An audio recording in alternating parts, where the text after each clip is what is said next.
A conversation about the death of Tyre Nichols reached Capitol Hill last night. Senate Judiciary Committee Chairman Dick Durbin, just one of many politicians who urged his colleagues to move on police reform, saying in part, quote, "It's time for members of the Senate to bridge our differences and pass a policing reform so that Tyre Nichols' death will not have been in vain." Ali Vitali joins us now from Washington, D.C. on this. Ali, good morning. So last night was, of course, not the first time that police reform has been discussed on the Senate floor. We've actually seen Senators Tim Scott and Cory Booker spearhead some bipartisan efforts around it in the past. First, I want to play a little bit of what Tim Scott had to say last night. I take the issue of policing in America seriously.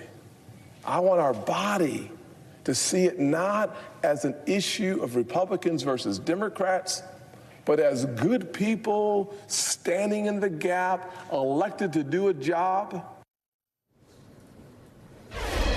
Ali, give us some context here around what this typically looks like when it comes to a bipartisan effort here. What does it look like when we're trying to make police reform a bipartisan issue? Well, Savannah, we know what it looked like because we watched these talks come together and then fall apart in the fall of 2021, not that long ago. And they were between Senator Tim Scott on the Republican side, who you saw on your screen just there, and Senator Cory Booker leading on the Democratic side. One of the main senators, Senator Dick Durbin, yesterday urged these lawmakers to get back to the negotiating table and see if they could find common ground, or, as Democrats in the White House want, if there's a way that they could push forward on the George Floyd Justice in Policing Act, which had previously passed the Democratic-controlled House, but stalled out in the Senate because of those ongoing negotiations. The optimism for this actually coming to fruition, though, Savannah, is pretty low, especially because even if these two sides on the Senate did come back to the negotiating table, the House realities have changed a lot. Republicans now control that chamber, and there is not a clamoring for action there. Ali, I want to ask you about a couple other pieces of news here. First, we're seeing push from both sides of the aisle to call for a briefing on the various classified documents cases that have popped up recently. Do we think that's something that could actually happen soon?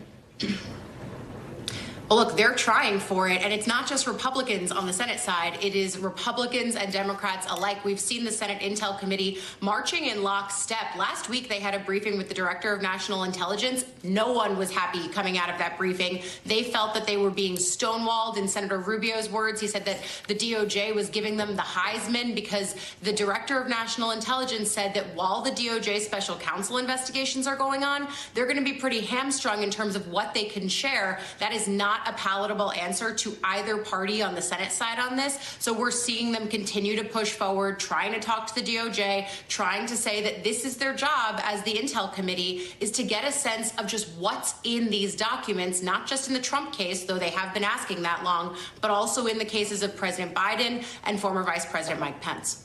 Ali, quickly, also before I let you go, debt ceiling, another hot issue. The president is expected to meet with Speaker McCarthy tomorrow. Yeah, debt ceiling, hot issue. Never thought I'd say that. Do you think we'll get any concrete results from this meeting, Ali?